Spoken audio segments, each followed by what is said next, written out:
Hey, this is Henri Johnson, and I have a totally special treat for you today.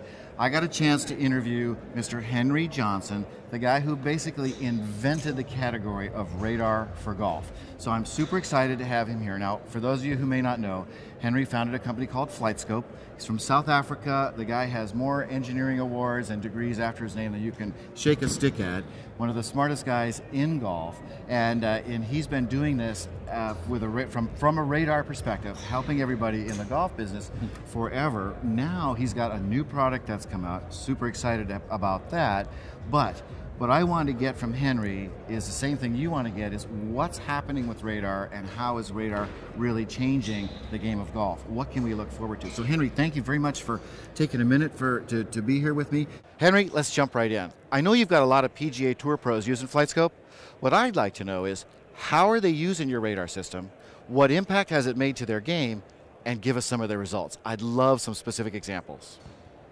Okay, let's look at Trevor Immelman. He won the Masters. Right. He went through some injuries. Last year in October, he had to fight back on web.com. So I worked with him for a few hours, maybe a half a day on FlightScope. We dialed in to say an 81-yard flag with FlightScope using the skills. And Trevor was displaying his skills to me. I was intrigued, but we saw some interesting stats. We saw that he was short on some of the shots right, and it was all the draws. He said, well, he was just going to fix that by letting it go a little bit more. We looked further and saw that all his fades were within 14 feet of the flag, and said, why don't you use those? That's the power of FlightScope for that purpose. Then in December, he was fitted by TaylorMade. He's now playing TaylorMade. So with his previous clubs, he had, I think, between about 286 to about 300 yards total distance. He's got an average now of 320. With his driver, he's got 117 mile per hour average club hit speed, everything within 1 mile per hour, very controlled. He was always hitting 5 down on his angle of attack. They saw within TaylorMade's fitting system that he was actually raising a little bit on the right side and then digging down with his driver. Now he's hitting about +1 up. He's got, as I say, all his shots that I measured were within 316 to 324 on the day. Yeah, so he's got a great. I think he's a great ambassador now for the product. He's carrying FlightScope. He's got the new FlightScope XI. He's got it with him, practicing with it on the range, and he's using it. He's personally using it to update his distances for each club within a yard. He's very meticulous about it, and that's what he needs to know. If it's 171 or it's 173 with a 7-iron, he wants to know. That's the thing for the pros, is they're so focused on carry distance. There's no way to do that by eye. You just can't. Absolutely, no question about it. And they need to be accurate. It's very, very tough up there. I mean, the top 10, it could be anybody. So in order to be at the top 10, and I think he's at Torrey Pines. I think was it now this weekend? Oh, this week is it? I think he's run about in the first 10. I think he's -5. So just by focusing on his numbers and statistics, an amazing turnaround in his game. More distance, better accuracy, better identification of the shot that works best for him. That's one of his main objectives, is to find that shot, understand the parameters, and relive that feeling when he executes. And there's no way to get that information other than have specific return from information from the and it has to be accurate. That's fantastic. And of course, standing right behind them are their swing coaches. Because you're the guy in radar technology, you've had some pretty unique opportunities to look over their shoulders while they're working. Teaching with radar is like a whole new category. I would love it if you could share some of their best practices, the things that you've seen when they're working with the PGA Tour pros.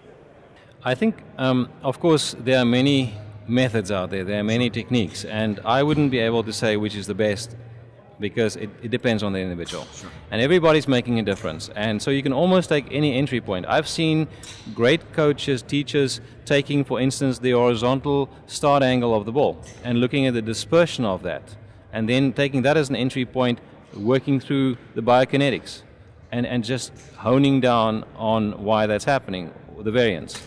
I think it's difficult to say what works best. For me, at the end of the day, if you want to change something, you have to be accurate in your diagnosis. And FlightScope provides you all the tools. And so depending on where the biggest change is required, I would say that will determine the most successful entry point.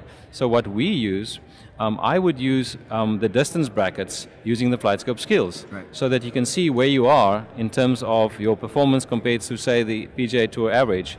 And that's a great indicator to show you where you are lacking in your game. Exactly. And that you can relate back. So I wouldn't go into anything other than saying that you need to first analyze the stats, determine where you can make the most difference, and start right there. And a huge part of what's going on the PGA Tour is stat driven. Of course, we have their overall stats, but one of the other things that I really like about the FlightScope is the fact that you have a history that you can get and you can compare over time. So Absolutely. Not only are you getting your stats that you're having today, but you can compare them to last week, last month, yes, and you can see whether or not you're trending up or down. Exactly. Also, what is quite powerful is that, especially for athletes, you can recall the feeling, the emotions, just the feel when you did a certain session. If you had a great session, you can relive that if you focus and if you relax. So you can get back to a good stage as well by just reliving it, thinking about what you did then, and with some help from a teacher, it just makes it, of course, easier. Yeah. Those are some great insights. On the one hand, we see how the pros are using radar for teaching, helping players to understand what needs to be happening in their swing to improve impact. Then we have the other side, the training side, where the players are focused on the results rather than the swing. Now, I'm a teaching pro, and the #1 request I get is, can you help me to be more consistent? How do you see radar helping the average golfer who wants to have what the tour players have and practice like the pros to be more consistent so they can take their game to the next level? I think there are so many ways to do that. FlightScope is fantastic in terms of feedback. It's instant, it's accurate, and the human brain is fantastic. You can respond. So if you pay attention and you work with teaching or teachers, you can get a long way. So I would say just using the information that you see instantaneously and responding to that in your training session, and then getting into a situation where you put yourself under pressure to compete, playing the skills, see where you are under the gun, that's going to tell you exactly where you are. Fantastic. So that's going to also help them to be more consistent. Absolutely. At the end of the day, that's where you want to be, because what you do during your training or during your practice and taking that to the course is a totally different matter. And so I would say consistency, in my eyes as an amateur, starts with retention of your skills and taking that to the course. Exactly. And that's, at the moment, I see that's a big lack, because even in my own game, I've seen that, I work with Mitchell Spearman, he gives me a lesson, and I feel that it's nothing easy in the world. I just hit the ball so well, I think this is easy. And guess what? 3 days later, something has gone away, and it's definitely not as a result of lack of brain cells or anything. Right. There's something that went away, and we need to determine what that is. And I think I figured that out. And FlightScope is helping me to bridge that gap by giving me the opportunity to associate a feeling so that there's a response instead of the training mode where I'm actually thinking. Right. Because you need to get to that response, the natural response of the athlete, and that's going to help you to be consistent. So with a teacher, when you're working with them, you can look at the numbers, and when you hit that great swing, say, those are your numbers.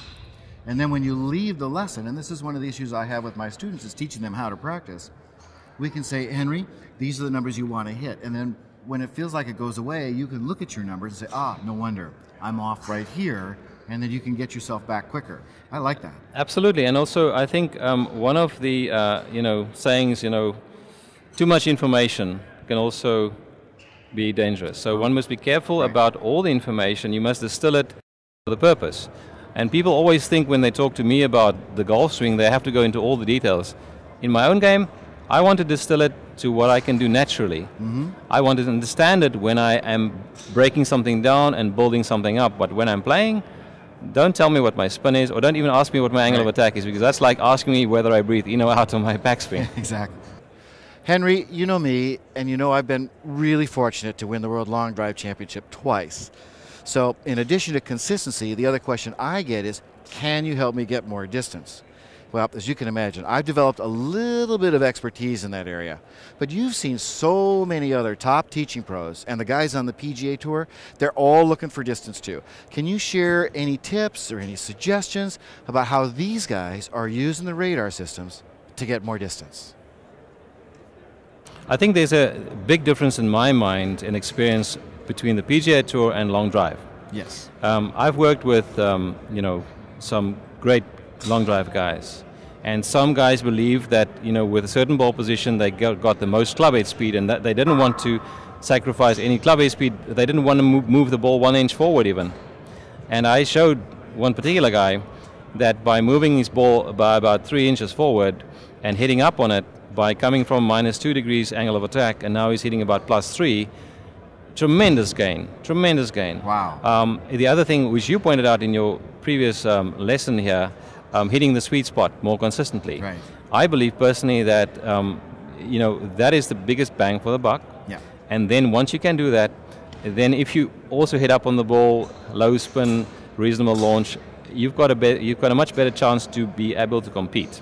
And the only way to really know if you're getting those numbers is to have something measured. You cannot Absolutely. get that information by eye. No, there's no question about it. But people generally don't see much further than 100 yards, and even then on the green, they would quibble about who's closer to the pin. With FlightScope, it's easy. It is what it is. It is what it is, and I love the precision of the information about, well, here's what my path is, here's what my attack angle is, here's where I'm hitting it on the club face, here's what my smash factor is. So I have all of these things. I can look at them every time I make a shot and optimize those to get more distance. We know what the numbers are from a path, attack angle, and club face angle to maximize your distance. So why not practice that swing? Absolutely, and the one thing that I have also found, because people are intelligent, and sometimes they don't realize that, human brain is phenomenal. If you just use the FlightScope enough for feedback, finally, by listening to the sound, by observing what's going on, you would know what you did. Yes. You can relate, like you said. You give somebody some feedback, 4 or 5 shots. The next shot, they can pretty much figure out where did it go, how far did it go. If they can also relate what did they do, either right or wrong, that'll help them in a very narrow control situation of how to get back to what they need to do. It's another answer for the consistency question, but it's also helping with the distance. Yes. I love it. Henry, let's switch gears slightly and focus on club fitting. We all know that putting the right club in the hands of the average golfer can instantly improve their results. FlightScope is the only radar system that generates a unique graph that shows real-time performance, what the club is doing in motion. Now, the club fitters that I work with, and particularly my buddy Leith Anderson, describe this acceleration graph as the best way to match shaft weight and flex profile to a player's unique swing. I'd love it if you could describe how you came to focus on club head acceleration as a club fitting parameter.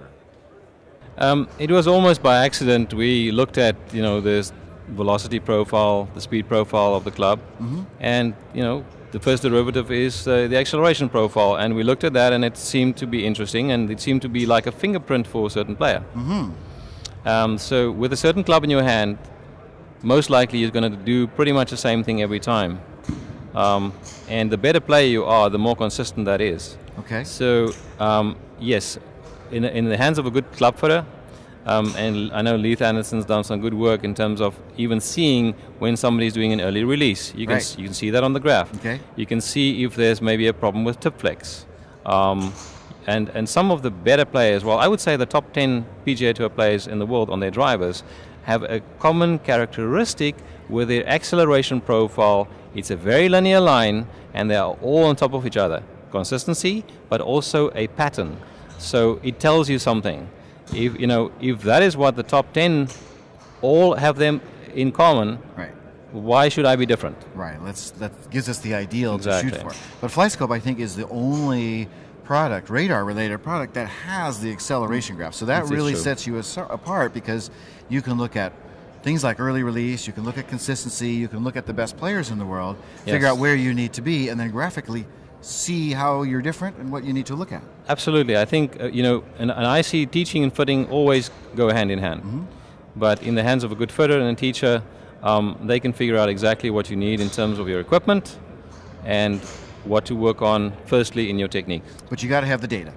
Absolutely, and it has to be accurate, and that's what we're about. I hear you. Henry, thank you so much for taking a few minutes. I know this is a really busy show. Really appreciate the time here, and love to be in touch, because I'm sure we're going to have more questions. Yeah, and I'd love to come and visit you so I can increase my swing speed. We'll do that. All right, thank you very much. Okay, thank you. Henri Johnson, founder and inventor of FlightScope, founder of FlightScope, and pretty much inventor of radar technology in the golf business.